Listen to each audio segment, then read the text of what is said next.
मित्रांनो नमस्कार. परिवर्तन हा सृष्टीचा नियम आहे. क्षणाक्षणाला या सृष्टीमध्ये अनेकविध बदल घडून येत असतात.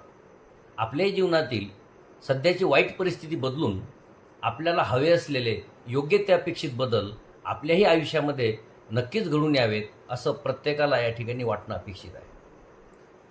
आणि त्यासाठीच आपण खूप स्वप्ने देखील बघत असतो, कारण त्याशिवाय ध्येय निश्चितीच नसते. परंतु सुख पाहता जवा पाडे दुःख परवता एवढे या संत शिरोमणी तुकाराम महाराजांच्या अभंगातील ओळींप्रमाणे बरेचदा आपल्याला हवे ते फारच कमी प्रमाणात आणि नको ते जास्त प्रमाणात मिळत असते.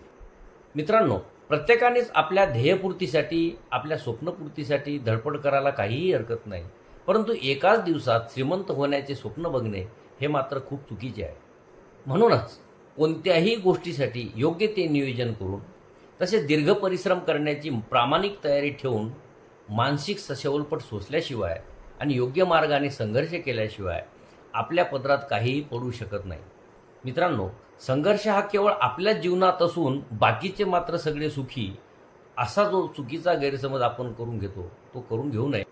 कदाचित आपल्याला अपेक्षित असे परिणाम आज दिसणार नाहीत, परंतु योग्य मार्गाने पडणारे तुमचे प्रत्येकच पाऊल तुमच्या उज्ज्वल भविष्याचा भक्कम पाया येथूनच तयार करीत असतात. मित्रांनो, जे सहज मिळतं त्याची किंमत नसते, तर जे अथक प्रयत्नानंतर आणि संघर्षाने आपल्याला मिळत असतं त्यातच आपलं खरं सोनेरी यश दडलेलं असतं. तुमच्यातील सहनशीलतेला, जिद्दीला आणि तुमच्या प्रत्येकच नियोजनबद्ध कृतीला मात्र हमखास यश हे मिळतंच मिळतं, एवढं खरं.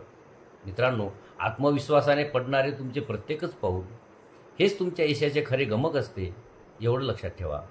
तुमच्या प्रत्येकच अपयशाच्या रात्रीनंतर तुमची उद्याच्या यशाची सकाळ नक्कीच उगवेल. त्यामुळेच अपयशाला अजिबात घाबरून न जाता आपल्या इच्छित हेतुपूर्तीसाठी नव्या दमाने व नव्या जोमाने कामाला लागावे. मित्रांनो, आत्मविश्वासाने पडणारे तुमचे प्रत्येकच पाऊल हेच तुमच्या यशाचे खरे गमक असते, एवढं मात्र लक्षात ठेवा. तुमच्या प्रत्येकच अपयशाच्या रात्रीनंतर तुमची उद्याच्या यशाची सकाळ नक्कीच उगवेल. त्यामुळेच अपयशाला अजिबात घाबरून न जाता आपल्या इच्छित हेतुपूर्तीसाठी नव्या दमाने व नव्या जोमाने कामाला लागावे. एवढंच. धन्यवाद.